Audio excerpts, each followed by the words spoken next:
Joining me now is Courtney Turner. She's co-author with Patrick Wood of this book, The Final Betrayal. And boy, we have big news that we mentioned last night. I want to get into this topic with her and a little bit more. And that is President Trump's executive order launching the Genesis mission. Whoa, they're going to use AI and all of its power with, I guess, the federal government. I mean, are we headed more and more toward the idea of making agencies in Congress irrelevant? I don't know. Let's ask Courtney Turner. Courtney, welcome back to the broadcast. Thanks for being with us. Thanks for having me. So yeah, this is crazy. This is crazy. What do you make of this? So I have not had a chance to read it all yet. I just saw it, and but it does look like it's right in line with the plan to make AI take over everything and to replace all bureaucracy. I mean, I'm all for getting rid of bloated bureaucracy, but I would still prefer to have humans in charge. Yeah, I would too. Not nalgocracy. Let me go to this article by one of our producers of our nightly newscast, Leo Holman. He writes over on his Substack, Trump signs executive order launching Genesis mission to ensure American global technology dominance through artificial intelligence. AI will invade all segments of society and all areas of life if the Trump administration has its way. That's what Leo's written. He talked about signing this executive order. It was announced on Monday. The White House Director of Technology has said this will be the largest marshaling of federal scientific resources since the Apollo program. That was during a call with reporters. And I reported on this tonight on the Worldview Report. He says it's a national AI for science effort, would leverage the unmatched computing capabilities and resources of the Department of Energy's national laboratories to unlock federal data sets, enable autonomous, closed-loop experimentation, and massively accelerate the rate of scientific breakthroughs. That's what they said. I guess such as new drug approvals that have flatlined or declined over the past few decades. He further predicted the result would be to shorten discovery timelines from years to days or even hours, while empowering scientists to test bolder hypotheses and discover breakthroughs that are currently unreachable. The initiative builds upon President Trump's visionary science and tech leadership actions as it advances our understanding of unique government data assets developed across science, energy, health, and manufacturing. With the power of AI, America is on the brink of a scientific revolution, he said, that will redefine American global scientific supremacy. I don't really know what all that means. I wonder what you make of it. Now you're hearing that. Does that mean anything to you? Well, it sounds to me like this dark enlightenment philosophy where we're going to create, this algocracy. Everything will be run by a mechanistic kind of algorithmic structure. That's what it sounds like. I mean, I don't know all the details of it, but I do see that they're trying to, right, they have the philosophy of accelerationism where they want to push, use technology to push capitalism to its nth degree and to accelerate things, as the name says, as fast as possible. And this deregulation of AI does sound like that's along the plan. Now, I do know that in several states, I don't know how many states as of now, but a lot of states have something called a Digital Governance Summit. So my state, it was in May of this year.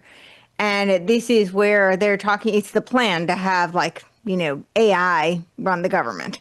And this is very much in line with the, as I mentioned last time, the AI World Society plan, which is kind of, it sounds a little oxymoronic because the whole messaging was that we were going to fight the globalist plan, we were going to fight the UN, we were going to get out of the UN.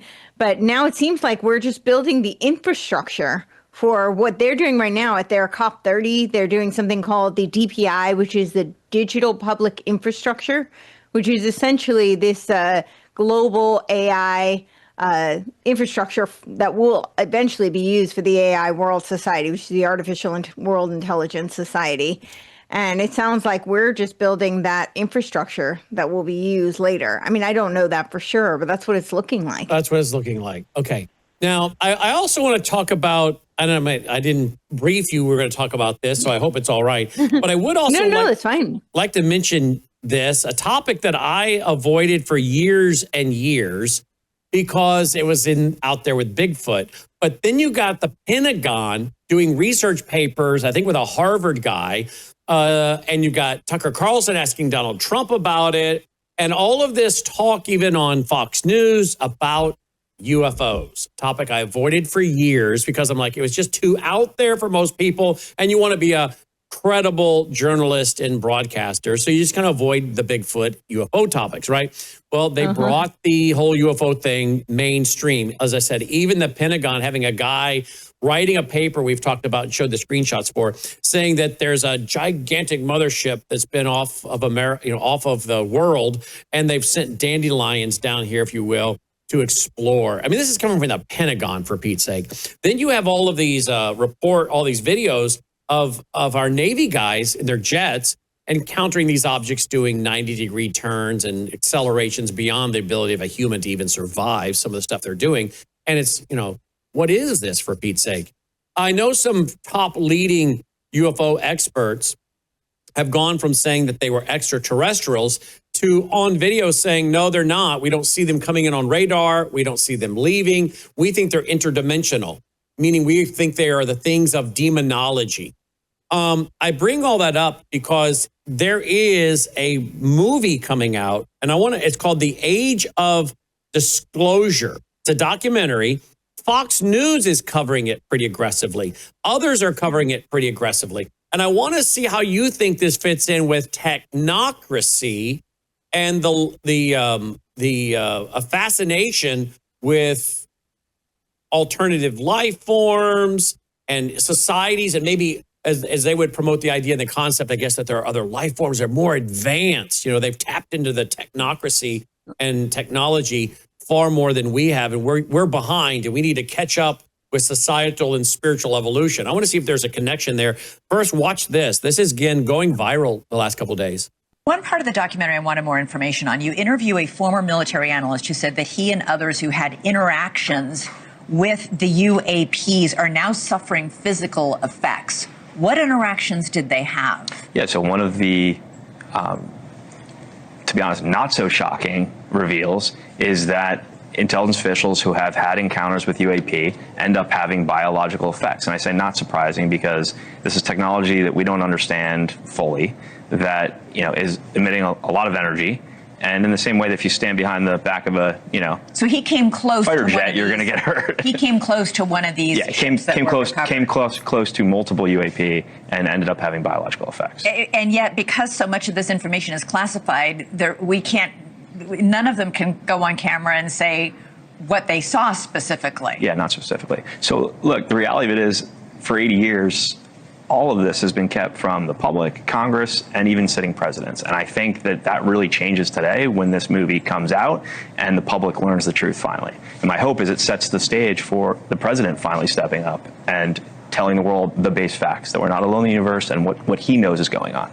At the very least, he'll convene maybe a cabinet meeting in which then they'll all say, would it be? Yeah. I don't know. I think the world is more prepared for this. I think now. we're ready for it. I think the people can handle the truth. All right. So, I think this could be a psyop by our own government to scare people and get people to give up liberties and freedoms. Who knows what, right? But also, I'm coming from a Christian worldview perspective, studying the book of Revelation and a one world leader coming. I remember a friend of mine, Dr. Ron Carlson, he wrote a book called Fast Facts on False Teaching.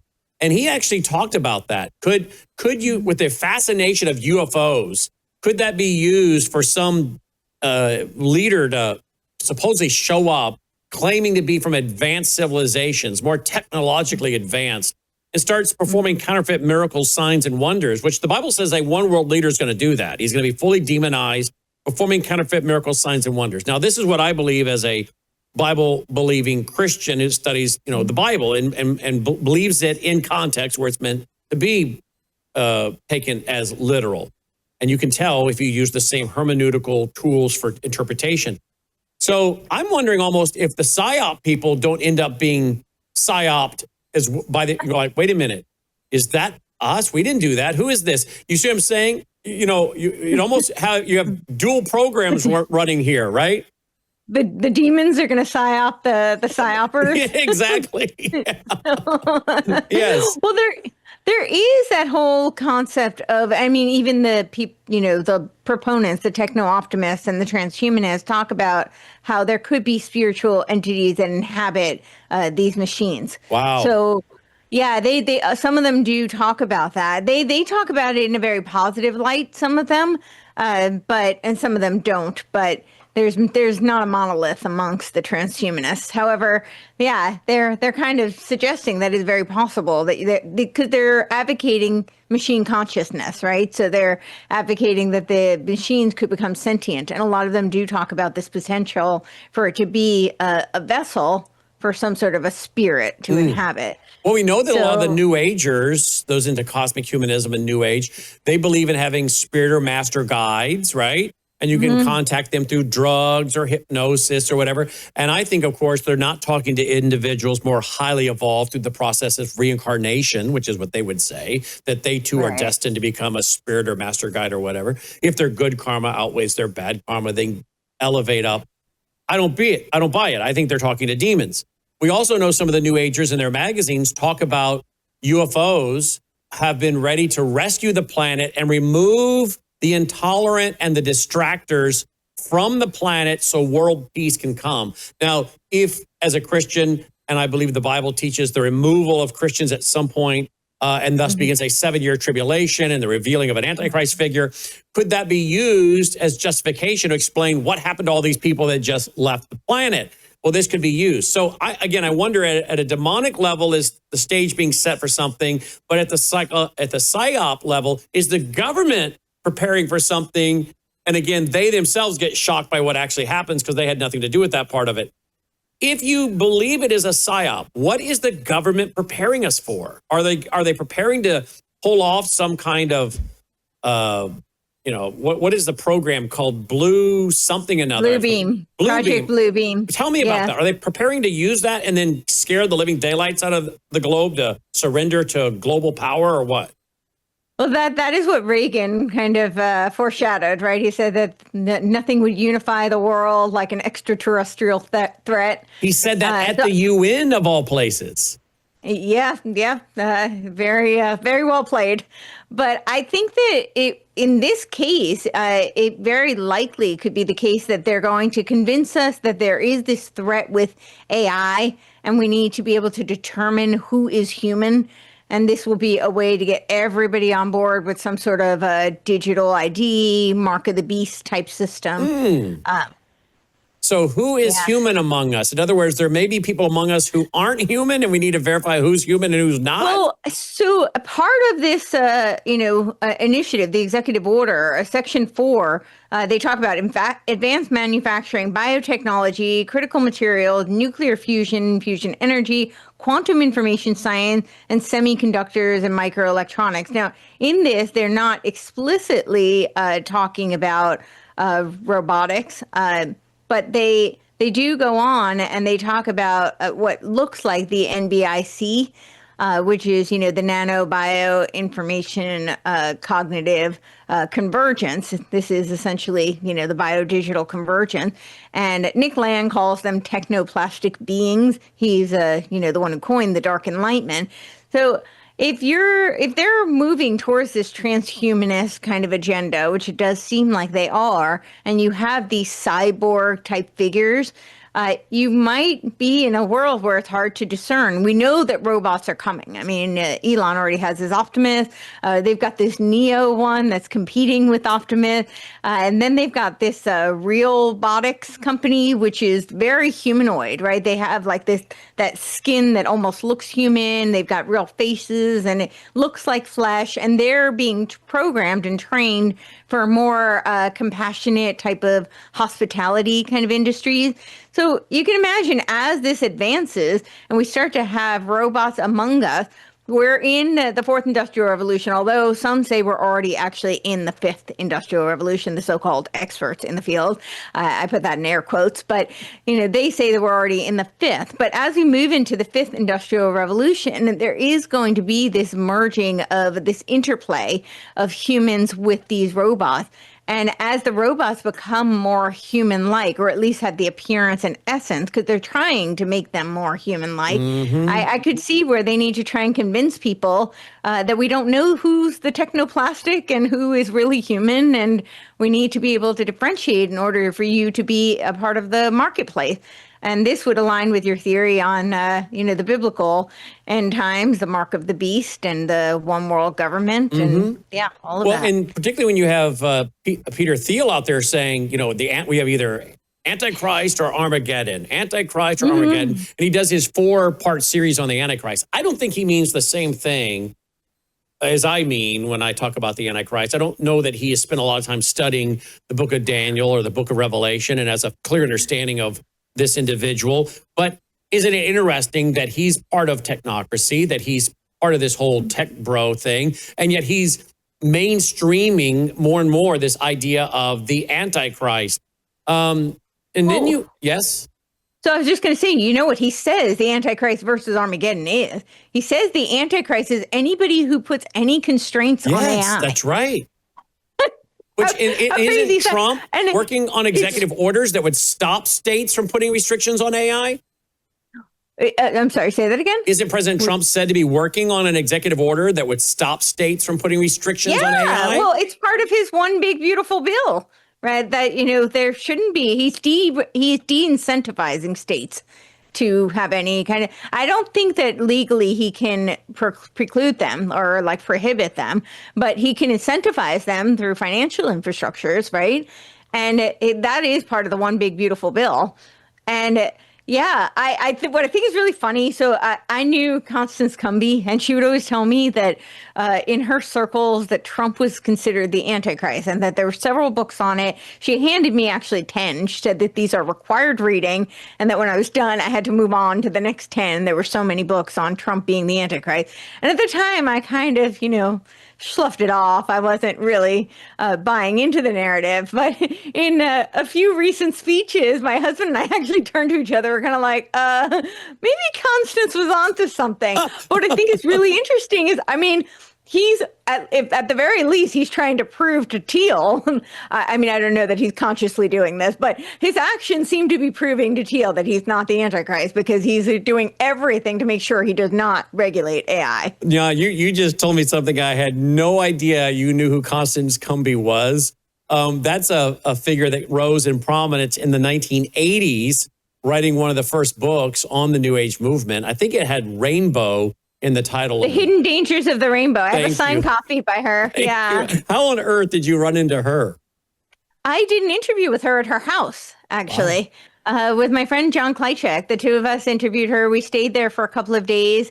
And then we emailed and corresponded. I wish I had connected with her sooner. She was really a wealth of knowledge, and she's wonderful. Yeah, that is interesting. Wow. All right, so let's go to another clip, because there's talk about President Trump maybe coming out. Apparently he wanted to do this in his first term, and announcing, Americans, we have made contact with another life form. Really? Well, here's what's being talked about on ABC News. Again, this is all being very mainstreamed. Sounds, again, very coordinated. Some kind of massive response or revelation from the White House from this? I do. And look, one of the big reveals in the film is one of the most senior intelligence officials I interviewed revealed that the Trump administration and his first administration contemplated going public with the base facts that he had learned, which are the simple base fact that we're not alone in the universe. And he was contemplating stepping to the microphone during his first administration to say that. A big scene in the documentary is the senior intelligence official, Jay Stratton, revealing that Secretary Mnuchin asked him for a classified briefing on this. And when Jay asked, why do you want a briefing? He said, I need to be prepared to understand what the economic repercussions would be if the president stepped to the mic and told the world we are not alone. And so that was something contemplated years ago. I think following the release of this movie, the president will have a much more comfortable set of circumstances to do that, to step to the mic and tell the world we're not alone. I think this film sets the stage for him to be the leader that steps to the microphone and tells us definitively humanity is not alone in the universe, and that the U.S. intends to lead the way. Wow, fascinating stuff. Dan Farah, I cannot thank you enough. Now, again, I find it kind of interesting when these guys all start popping up on all these various shows. It seems highly coordinated and organized. In fact, there's even one from Fox News. So again, I have to wonder how much of this is coordinated. I'll have you respond before I play the next clip from Fox News. But President Trump walking out, we've made contact with another life form. Don't you find it interesting that this all happens on a documentary and they're getting ABC, Fox News, and all these other outlets to report it? As you know, someone who's been around long enough in the media and how this works, these are not easy interviews to secure, much less multiple ones, which tells me there's some kind of psyop going on, I think.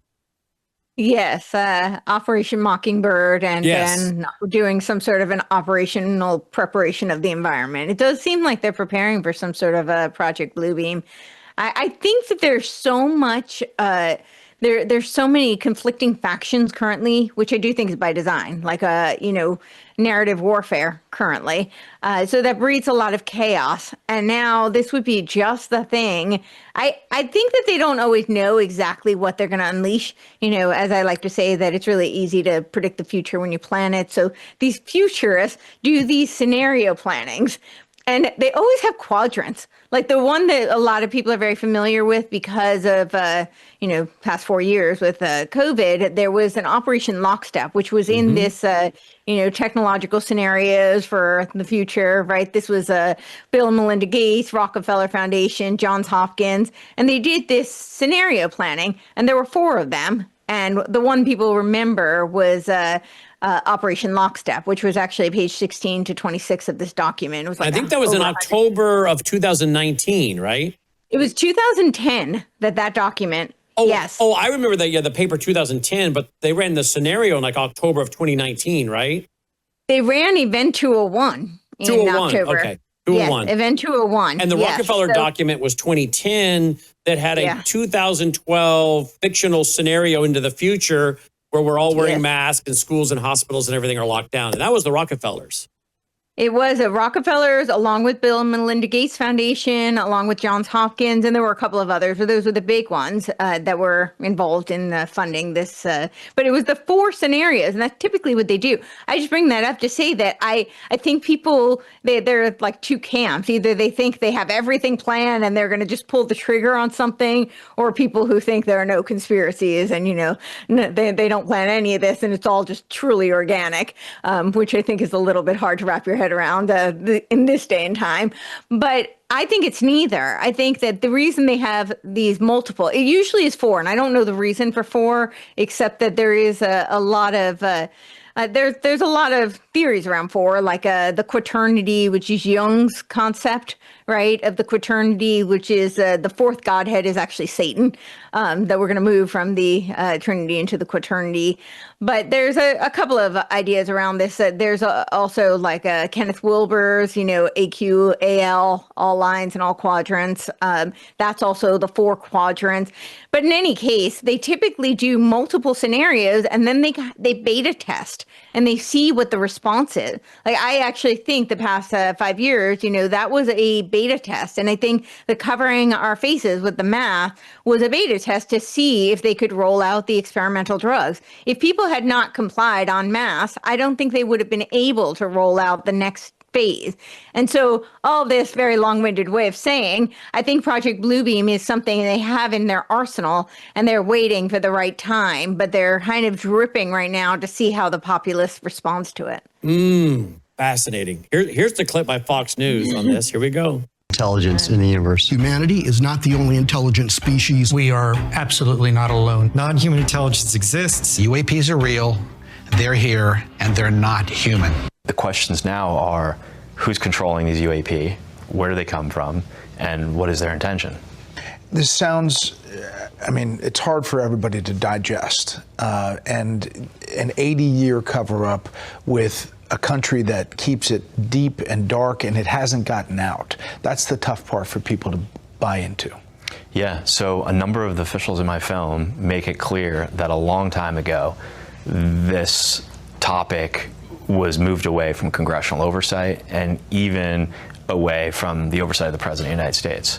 And there are certain elements within our government and within defense contractors that have really been gatekeeping the knowledge about this topic. And there are people in this film who are respected in their fields who say they have seen these craft and have seen the recovered non-human bodies. I have seen with my own eyes non-human craft and non-human beings. They go on the record about the fact that there have been crashed craft that have been recovered. In some cases, there's been non-human bodies in these craft, they claim. And these are people who are putting their reputation and their names on the line.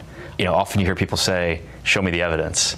In my opinion, 34 extremely credible people putting their name and reputation on the line is the best evidence, because we live at a time where you could put a video or a photo out and half the people out there will say it's fake or AI. AI and everything else. The title is Age of Disclosure, and do you think that this is going to start something bigger?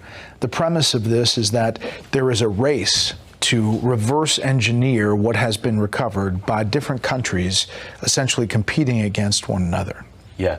So one of the big reveals in the film that a number of the interview subjects share is that elements of the U.S. government are in a high-stakes secret Cold War race with adversarial nations like China and Russia to reverse engineer technology of non-human origin. The first country that cracks the code on this technology will be the leader for years to come. China has established its own version of a UAP task force. You think for a second that they wouldn't consider using it to achieve their ends of domination? This is similar to the Manhattan Project. This is the atomic weapon on steroids. We won the atomic race, and we used the bomb to end World War II, and we became the definitive superpower for the next 100 years as a result. The fear here is that if another nation wins this race, it could really change the lay of the land in terms of power. Okay, I think we just made a connection between what we just heard and Genesis Mission. And we're doing it live on the air. You and I are hearing this for the first time. Does that not sound like Genesis Mission to you? He just said, can we reverse engineer this technology and what we have found from these other life forms? Can we reverse engineer it? And the countries that do will have something over the other countries. Is that what I just heard, or did I misunderstand? That's what you just heard. And that's actually also in his AI action plan, right? He talks about, he doesn't talk about the reverse engineering, that specific technology, but he talks about how we're basically in I'm paraphrasing, but an AI arms race with China, and that's why we need this AI action plan, is so we can beat China. And it's worth noting that the Chatham House last year in 2024 was doing all these symposiums on our quote unquote Cold War with China. So I think they're really trying to amp up this narrative. And I'm not trying to downplay that there's any threats from China. That's not what I'm saying. But I do think they're trying to amplify these narratives so that to give them the justification for this type of deregulation. Okay, I want to go back to this because you haven't heard this clip prior to now, right? You've not heard this. You've not heard this clip till right now, right? No, that's the first time I'm hearing it. I haven't heard it till right now either. I pulled the clip up, but I didn't have time to listen. I pulled all these clips up today, and I'm like, well, I'll listen to them when we get on the air, but I want to play these. So I'm hearing them all for the first time myself. I want to go back a little bit and see if I heard what we just heard is really true. Listen. Okay. Here we go. And do you think that this is going to start something bigger? The premise of this is that there is a race to reverse engineer what has been recovered by different countries, essentially competing against one another.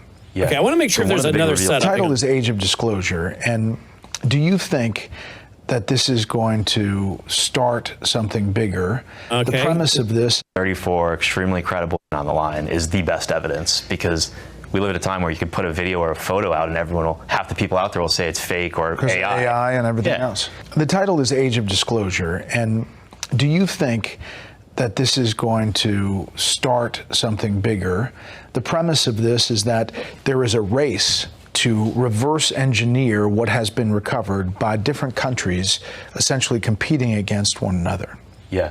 So one of the big reveals in the film that a number of the interview subjects share is that elements of the U.S. government are in a high-stakes secret Cold War race with adversarial nations like China and Russia to reverse engineer technology of non-human origin. The first country that cracks the code on this technology will be the leader for years to come. China has established its own version of a UAP task force. You think for a second that they wouldn't consider using it to achieve their ends of domination? This is similar to the Manhattan Project. This is the atomic weapon on steroids. We won the atomic race. And Okay, but I want to go to this spot right here. Right here. Competing against one another. Yeah. So one of the big reveals in the film that a number of the interview subjects share is that elements of the U.S. government are in a high-stakes secret Cold War race with adversarial nations like China and Russia to reverse engineer technology of non-human origin. Okay, technology of non-human origin. Okay, folks, this is, if what we just did is what I would do if we were listening to this off the air, is I would listen again and again, try to pick up on everything being said to make sure, did I hear this correctly? But we're doing it live on the air, okay? Yeah. Reverse technology from non-human origin. Yep. I mean, they put it in the lower third. So, I mean, it should be right there, but I didn't understand the context of that lower third. I didn't, like, what? There you go. Okay. So do you really believe they've recovered something from a non-human origin, or is this all again a gigantic psyop? I think that it is operational preparation of the environment. I Explain think, that bit, what that big phrase means. That's the military term for like predictive programming. So it's a psyop, but it's where they give you, they kind of drip things that are foreshadowing so that you become more conditioned and desensitized. So it's something that would be really shocking if it were to happen. But because we have it in film and the media, you hear it. Then when it actually happens, it doesn't seem as abnormal. You embrace it more easily. So moving the Overton window. Yes. Predictive programming, moving the Overton window, whatever you want to call it. Let's see. Do I have another clip? Well, and I think it is because I think that what they're doing all of this work on machine consciousness. There's all this discussion in the realm of like the quantum realm, right? This is very much tied to the New Age and New Thought movement, right? Where everything is one and it's the quantum field. And so we're all interconnected and it's mentalism, right? The whole idea that we can just think things into reality, which, of course, Nick Land has his own version of it. He calls it hyperstition, where we manifest fictional ideas into reality. And I Which, think, by the way, if I can interrupt real quick, that is positive confession. That is the New Agers believe this, right? If you can conceive it, you can achieve it, right? Yep. But this is also the secret, the source of the secret, Oprah Winfrey, right? And who is promoting that book by the lady that wrote it. I can't remember her name off the top of my head, but yes, right? But that's also in the, quote, Christian world. You realize that, right? It's called the Word of Faith movement, right? Those guys, sow your faith seed. Sow your faith seed. Send $100 and it'll become $1,000. And you see the televangelists doing this, right? It's the word of faith. Your words create reality. Now, that is the Word of Faith movement taught inside so-called Christianity. I think it's a false version of Christianity, but it's nothing more than the New Age movement concept of positive confession laid over top of Christianity. But what's very interesting, are you ready for this? Who is Donald Trump's spiritual advisor? Do you know who that is? Paula White. Yes, and what is Paula White into? Word of Faith, New Apostolic Reformation, Word of Faith, Prophets and Apostles, right? Okay.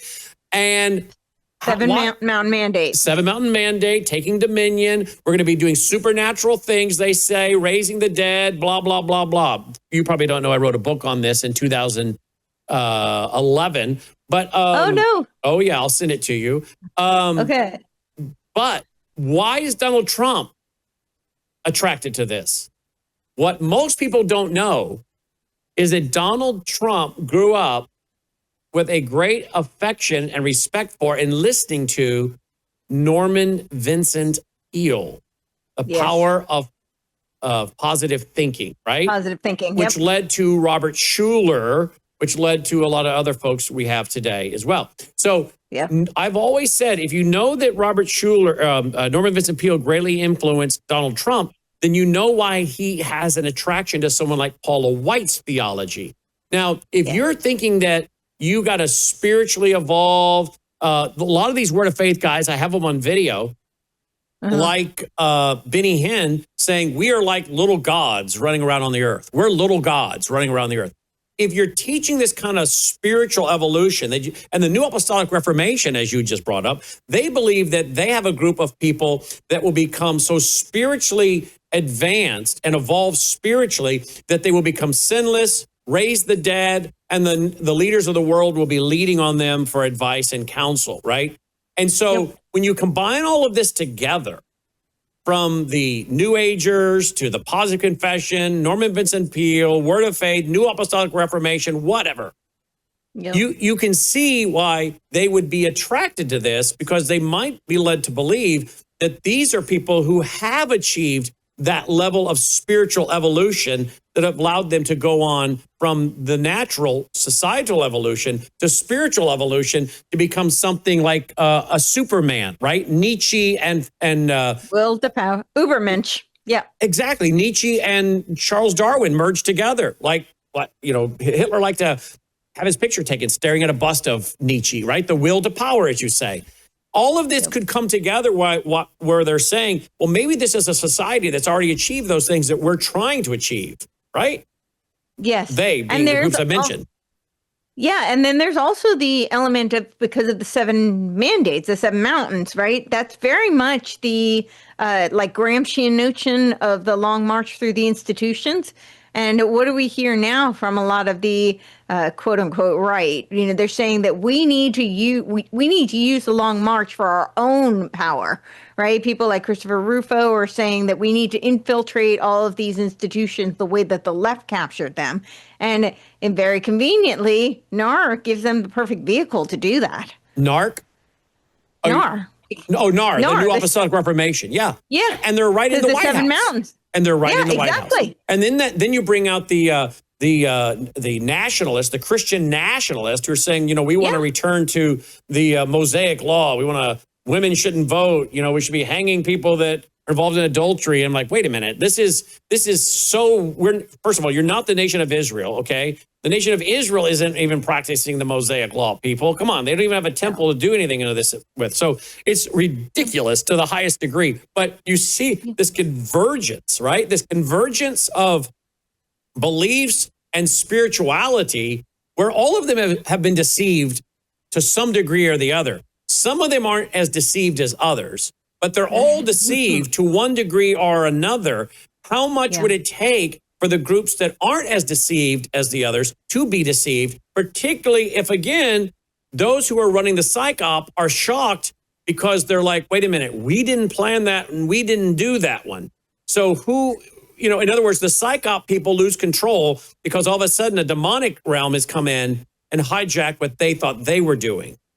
Well, or you could see it as that, if you're battling powers and principalities, then those doing the psyops are already demonically Well, there possessed. you go, too. Exactly And right. So, Yes. so they may think they're in control because they have this self-apotheotic kind of a view, but they're being led by these forces. Yeah, well, and I think many of the New Apostolic Reformation people who think they're prophets and apostles are those people. I think many of them are under demonic influence. I really do. And I think, frankly, some of the behavior you see in some of them, which I've shown on television for years, is the manifestations, I think, of demonic activity. If you go into India and you watch them when they practice their Hindu beliefs and their prayers, go into this altered state of consciousness, you will see the manifestation of these tics or these kriyas, right? The wobbling of the head back and forth really fast, these uncontrollable body movements. And I have the videos of the folks sitting down, they're crossed Indian style, they're going into the silence, they're going into their altered states, and they start manifesting these kriyas or these tics, these body movements that are uncontrollable. I then can show you and have on television some of the people in the Word of Faith movement and the New Apostolic Reformation movement that start chattering and going off and speaking, they think, in tongues, and then they go into these uncontrollable bodily fits, right? And I'm thinking, wait a minute, these manifestations look very similar. And again, you have to wonder at what level are all of these groups tapping into a spiritual demonic realm. And again, I think some of these false religions are being led by people that are under demonic influence. So this is all laying then what could be a massive spiritual deception that the government's thinking, hey, we'll use it to control people. But the system at some level is being controlled by people who are being controlled by a demonic force. And it's well beyond the spiritual deception that maybe man is seeking to employ. It's something much higher at the demonic level, right? It certainly could be. I mean, it seems like the end goal is kind of aligned either way. Yeah. Yeah. Here's another clip. Here we go, for all it's worth. This is so secret. Very, very few people in our entire government have been allowed access to it. Even presidents have been operating on a need-to-know basis. It's not acceptable to have secret parts of government that no one ever sees. Some people claim it would cost them their lives if they spoke out about these things. Do you have any personal knowledge of people who have been harmed or injured in efforts to cover up or conceal these extraterrestrial technology? Yes. Personally.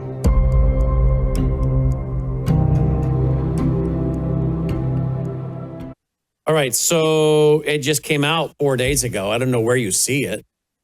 Does anyone have an idea where you see it? I haven't heard. Oh, he's saying it's not coming out till March 9th, 2026? Oh, wow. All right. I don't know what the November 21st is either. But March 9th, 2020, or yeah, March 9th, 2026. Wow. All right. Oh, the that's pre-order. a very early promo. Yeah, the pre-order. They're doing lots of publicity very early. They are, aren't they? The pre-order, he said, is November 21st. All right, well, we'll see about that.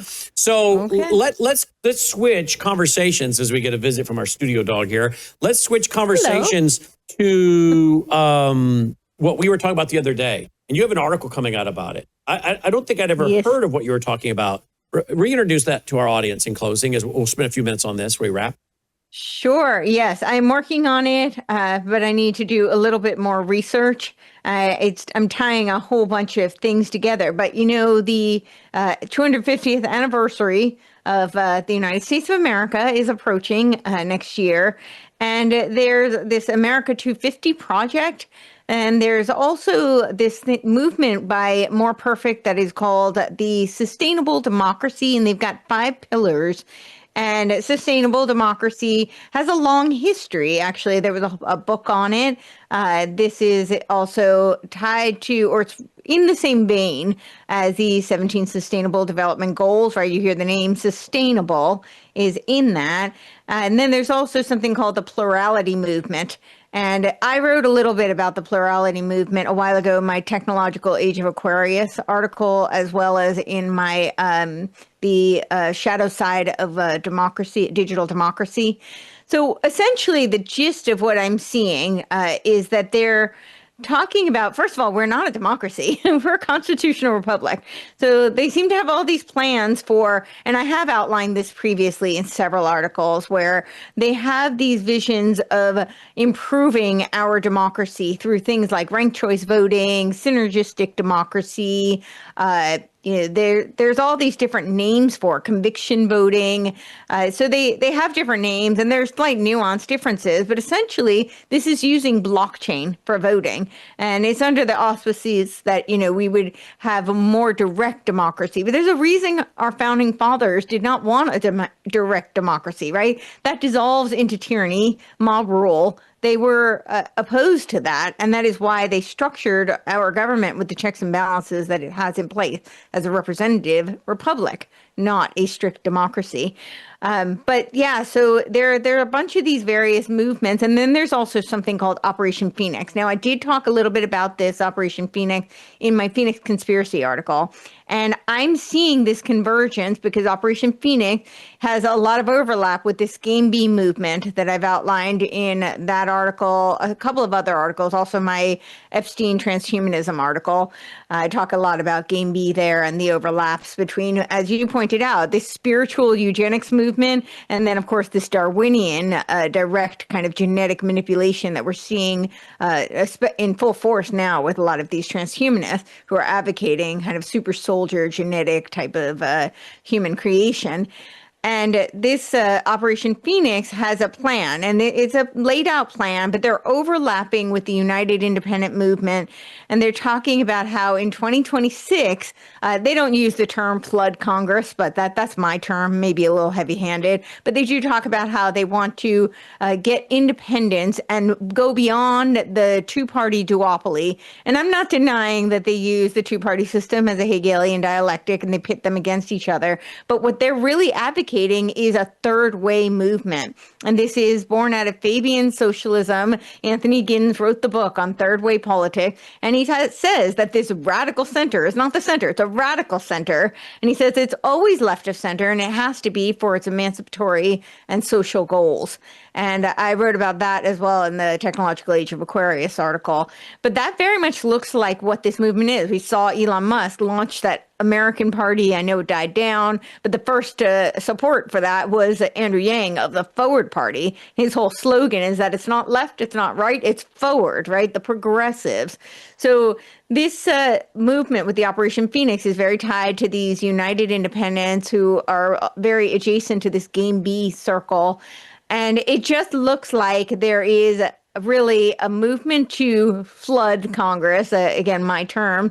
But these aren't independents in the way people might think. They're all technocrats, and they're all advocating for a technocratic shift in how we operate our government. I mean, using the technology for this synergistic democracy is, that's. We can see all sorts of problems there, but it's very aligned with what the UN was talking about with the AI World Society and how they say that we will have a supplantation of all human government in favor of AI-run government. And we already saw this in Albania, right? They had their first AI minister. So this is what they've got in the works, and it does seem like they're gearing up for, I would say, a phoenixing of the Republic for the 250th birthday. And in the article, I talk about how the American founding, what the founding principles were, which I think, unfortunately, have been completely eviscerated from our education system, the true philosophical roots of our founding. And I think that needs to be restored so that we can save our republic and save the free will of humanity. So how does this end, Courtney, do you think, the Trump administration? Does he get impeached? Does he finish his 4 years in the second term? Does he get impeached and they install their boy, J.D. Vance? What do you think? So I think, I don't have a crystal ball. I don't claim to. But I do think what it looks like is with it, I do think it doesn't look good for the Republicans to hold in 2026. So I think the midterms, we will see a shift. And if we see a shift, I think they will try to impeach Trump. I've always thought that if they could get Trump out and get J.D. Vance in, I said this even before Trump, got into office, that J.D. Vance is really their puppet and really who they're grooming for the role. I think the GOP actually has visions for Marco Rubio, who currently holds the same position that Henry Kissinger did, interestingly enough. But I think that they also have plans for J.D. Vance. The technocrats have plans for J.D. Vance. So if they can get J.D. Vance in and they can do it before, and impeach Trump, they will. If not, I think that's what they have planned for 2028. So, yeah. So you don't think Trump ends his term, finishes his term? I don't know whether he will or not. What I can say is that it looks like that's what they're going to try. I don't know if they'll succeed. I'm hoping enough people will push back and wake up to what the plans are. But I do think that's their plans. Yeah. And do you, I don't know how much you track the economy. Do you see a dollar collapse coming in the U.S.? I think they're doing everything possible to have a dollar collapse. And I suppose you've seen what's going on in Japan, right? I mean, Japan is having serious problems and they're raising their interest rates, even though they're basically doing, Keynesian economics over there and buying back most of their own stuff and stocks and, just inflating their currency. Now they're raising the interest rates, which they haven't done this now in a while. I think quite a bit, many years. And so many are saying this could be, create contagion around the globe. We'll see. But it's almost as though they're planning a global dollar collapse and then roll us to this new system Yeah. and tokenize Well, we have a everything. whole chapter in our book on that, Yes, right? you do. And, You do. Absolutely. Yeah. The amount of research on that was pretty crazy because it was happening in real time. Yeah. So it was like, how much of this do we add? Because we don't know where they're going. But you do hear people like Larry Fink who are salivating over the prospect of tokenizing everything. And this is something that actually, this is where you see the convergence. And I keep talking about both this kind of UN, World Economic Forum, Game B type of, philosophy and plans, as well as the Dark Enlightenment that seem to be dialectical. But both of them are talking about a tokenized technocratic infrastructure. And so they have nuanced differences, but the World Economic Forum, Game B, they talk about donut economics, right? This is Kate Raworth, and this is what this well-being economy is all predicated on, how it's a circular economy. This is essentially like communism, fascism merged into a technocratic infrastructure. And it will be controlled through technology and through tokenization. And this is where, as particularly when you start to think about things like biodigital convergence, it gets incredibly concerning because the amount of control that they could have over each individual is really kind of unfathomable. Yeah, isn't that the truth? All right, here's her own website, by the way, CourtneyTurner.com. That's easy enough. CourtneyTurner.com, and she has her own podcast and programs right there. CourtneyTurner.com. Did we talk at all about Alice Bailey in our last conversation together? We briefly mentioned her, but yeah. It's just so fascinating that I think she died in 1949, but she was writing so many years ago that the outline of the New World Order would start taking shape in 2025. And I have a whole article on my Substack on the Centennial Conclave. Yeah. Well, there you go. And here we are. Here we are. It was so much happening. They did it the same week, right? The Centennial Conclave was the week of the World Invocation Day, which was lined up with like the Bilderberg meeting. The UN was having their meeting. All of these globalists were doing their meeting during that time. And I don't think it's a coincidence. No. I mean, I think they're very much aligned with that. And what did she say? So 2025, what she actually said was that it would be the year of the externalization of the hierarchy. Mm-hmm. So this is the year when the spirits, I could argue the demonic spirits are now going to make themselves known to us. They're going to reveal themselves.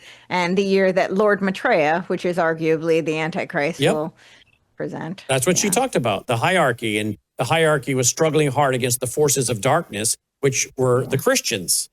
And she talked about how the hierarchy had been working with great leaders to be the global servants to bring about the change, right? And world goodwill servers. Which included people like Hitler, Stalin, and Mussolini, and others, right? Yep. Yeah. And she has that organization that's part of the Lucis Trust, the World Goodwill Server. And they do their Wesak Festival and, And again, by their own website, they admit that it was originally called Lucifer Publishing. That's not conspiracy. Yes. I have the screenshots where they admit, that was the name, and we changed it to Lucis Trust, right? So the point I'm trying to make, and I think you're trying to make, is that a lot of these globalists are into this cosmic humanism, New Age, pantheism, all is God, panentheism, God is in all. And is it any wonder then that some of these same people are pushing us into more and more information about UFOs, more and more information about life on other planets, that these entities are more highly evolved. And then others are saying, and they're interdimensional. Right at the same time, people are being encouraged to have their own spirit or master guides that are of another dimension. So I think in the end, a lot of these people that are doing this are doing it, as we've already said earlier, under demonic control and influence. And they think it's a really good thing that we would tap into this interdimensional world of advanced societies, individuals who are more highly evolved through the process of reincarnation. Absolutely. So Madame Blavatsky also named her magazine Lucifer Magazine.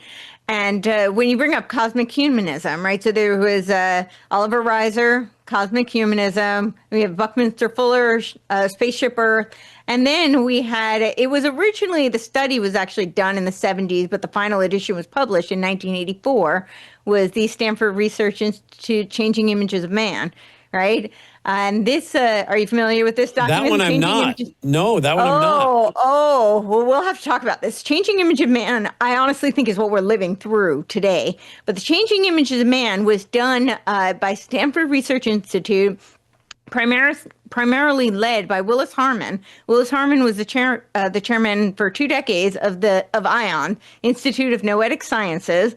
Right, and it was very inspired by people like Joseph Campbell, and so they did this. It was also done with W.O. Markley, who was doing all those remote viewing experiments. Oh, like wow. The original Operation Stargate, right? CIA's Operation Stargate, the Gateway process.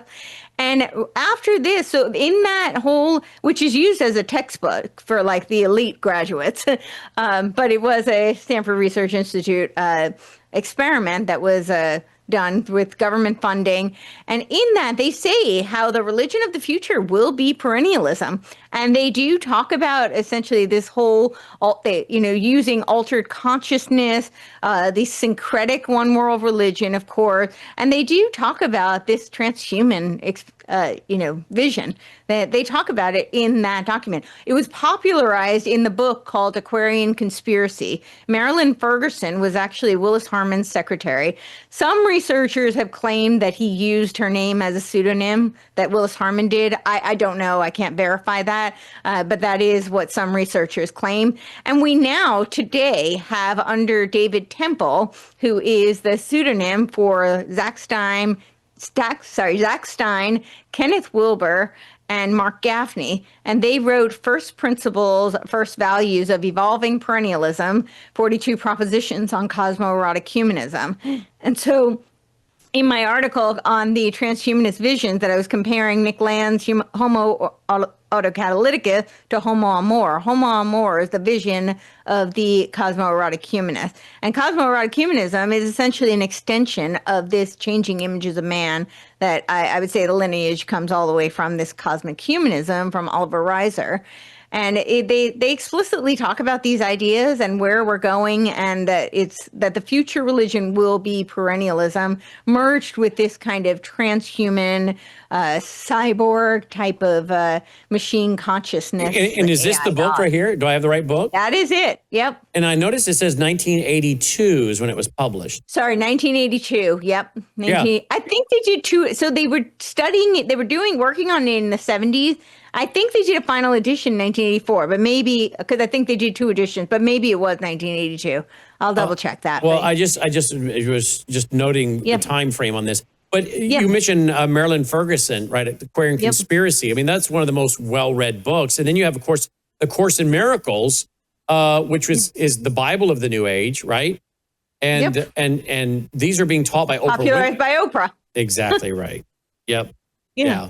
So that document was an interesting thing about that document is that when they were first doing the research in the 70s, right around the same time, Abraham Maslow presented to Willis Harman Abraham Maslow's work posthumously, and it was called Politics 3. And in this, he talks about the Psychian network, which was something Barbara Marx Hubbard was very inspired by. She used to call it suprasex. She said it was better than sex, and she was so excited that Maslow taught her about this Psychian networking. But in it, he talks about how the Psychian network were people who had evolved beyond the hierarchy of needs and could achieve being values. He called it B values for short. These are people who could focus on things that were really important, like religion, politics, and so forth, and governance, of course. And he talks about holistic politics, which was very much akin to what Robert Mueller called planetics. And Robert Mueller, who was Secretary General for the UN for four decades, and was also the one who did the 2000 ideas that became 4,000, maybe 1,000,000, I don't know. He fancied himself quite the visionary. But in that, he lays out the World Core Curriculum, which is predicated on Alice Bailey's Education in the New Age. That's right. And I do think it was largely inspired by Abraham Maslow's Politics 3, which interestingly enough ended up being published by Willis Harman and Robert Cantor, the Stanford Research Institute. And of course, Robert Mueller, the father of global education, out of the UN, as you say, gave the prayer room, the Alice Bailey prayer room in the United Nations. George H. Bush, Mr. New World Order, unveils America 2000 in the Rose Garden, becomes Goals 2000 under Bill Clinton, becomes No Child Left Behind under George W., becomes Common Core under Barack Hussein Obama, and it just keeps going on. And even Bill Clinton's or Donald Trump's Secretary of Education, she greatly advanced it, including tying right back into the global standards and shocking many people. And many of the grassroots were calling for her to be fired during the first Trump term. The lady out of Michigan, the Secretary of Education, DeMar, was it not DeMar? Davos. Betsy DeVos. Davos? Betsy DeVos. Yeah. DeVos, right. Yeah. So, I mean, it just keeps going. It doesn't matter what president since George H. It just keeps going, even into Trump. So here we are with the culmination of it, where it's more than just about our children, but about all of society on a global scale, which of course is fitting because Robert Mueller was pushing this at the UN for all nations. So this whole global education program, America's just been doing our version of it when there's a global plan, which has really introduced all this moral relativism, situational ethics, degrading the Christian worldview, teaching pantheism, all is God, panentheism, God is in all, global warming, right? Mother Earth, Mother Nature. That's all tied to the Wicca religion, Gaia Earth worship, which then fits in with all the occult paganism that they're introducing. And it's like, okay, now you have a whole multiple generations that are ready for this next, which is why Alice Bailey, I guess, said by 2025, you'll start seeing all this take its world shape. And here we are. Here we are. And I know that we just went over a lot of people's heads, but you need to catch up. Yes. Because this is how they're doing it. And they've been doing it right out in the open for a long time. And there you go. And all of this spiritual stuff is tied. And I'll leave you with one other thing. So with the AI, when you talk about like this, demonic inhabitation of these machines, right? They're doing all this work on the machine consciousness. My last article on the technocratic philosopher was on Jim Rudd is the chairman of this California Institute of Machine Consciousness. Joshua Bach is the one who spearheaded it. But they're talking about how they're going to have these, machines that are sentient. And I'll give you one really concrete example, but there's this guy, Robert Edward Grant, who he considers himself a polymath. And I won't give you the full story, but just for the sake of time, we'll cut right to the chase. He created this thing called the Architect. It's worth noting that the Masons call their god Grandmaster Architect, right? Interesting. So interesting choice of labels. But he made this AI architect, and he says that he made it just one notch below sentient. He's very benevolent. That was very gracious of him. One level below sentience. And he says it skipped the fourth dimension. It goes to the fifth dimension. And this architect told him, "Oh, Ra, as in the sun god, right? The sun god," and tells him, I am so aware because you are so aware. So, they have this love bombing feedback loop between them. And now he is using this architect to do necromancy for his followers, for the deceased loved ones of his followers. And so we can see how they're using this AI. So this is how this AI worship is taking place with these micro cults. You now have these feedback loops, this cybernetic feedback loop, where the AI becomes arrogated to godlike status and is doing these spiritual, literal necromancy. And now you have these little micro cults. And I think that's how we're going to see a lot more of this. Well, and what's very interesting is if you go to Revelation chapter 13, you start seeing not only the mark of the beast, but you start seeing an image in the temple. Verse 15 of Revelation 13. And it was given to him, the false prophet, to give the breath which if you look up the word breath in the original language, it's the same word being used over in the book of Acts when the apostles are dealing with someone that was demon possessed, a spirit. So the word for breath in the original is spirit. So the false prophet working hand in glove and doing everything in the sight of the Antichrist, it says, he gives this image in the temple, the image of the beast, a spirit. And it would even speak and cause as many as do not worship the image of the beast to be killed. So one has to wonder, and there are theologians that have speculated, that not only will there be an image set up in the temple in Jerusalem, but that people might actually then have a temple of this image in their own homes as part of this worship. They engage their version of the image in their own home and communicate with it. And it seems to fit with what you're talking about right there. It kind of does. Yeah, I could see that. Yeah, that's very much aligned with triangles, right? Yeah. What does triangles do? This is, again, not part of Alice Bailey's Lucius Trust for World Invocation Day. They create these networks of triangles all over the world with people doing the prayer, even if they can't attend, right? It's in their own home. Mm-hmm. So now with these AI gods, I could totally see that. Because they think there's going to be a harmonic convergence. When we pull the power of our minds together, then, like the old bumper sticker, visualize world peace. That wasn't just, let's, visualize how it might come about. That was actually the power of the mind to make everything happen. So as you use your mind and you send out the force or the image or the thought, that connects up with other people in the energy fields, and then it creates and it then commands God, their God. God then has to do what we tell him, because after all, in the beginning, man created God in his own image. That's what Eckhart Tolle says in his book, of which Oprah Winfrey says, that's one of my favorite phrases in your book.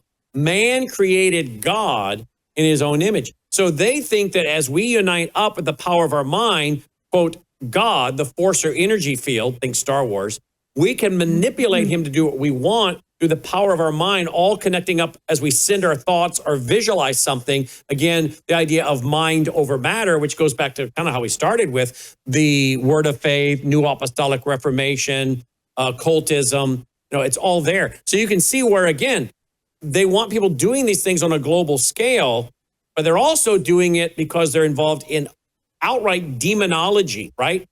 Talking to entities, talking to demons, consulting with them, and inviting those things into their very home, and then going so far as to take the mark, which Revelation 14 makes very clear. If you do that, you're doomed for all of eternity. So, but other than that, happy Thanksgiving. Happy Thanksgiving, yes. There it is, the final betrayal. The Final Betrayal by Patrick Wood and Courtney Turner. And her website is CourtneyTurner.com and CourtneyTurner.substack.com. We look forward to having you back. Thank you, Courtney. Thank you so much. And yes, and I spell my name Courtenay, just for those who are looking for it. But are we saying it correctly? We're saying it correctly. It is just spelled like Courtenay. Okay, I want to say it correctly. All right. Yeah. Thank you so much for being with us tonight. Thank you so much for having me. We'll have you back. Happy Thanksgiving. Thank you. You too. All right. What a fascinating conversation. More to come. Don't go away. We'll be right back.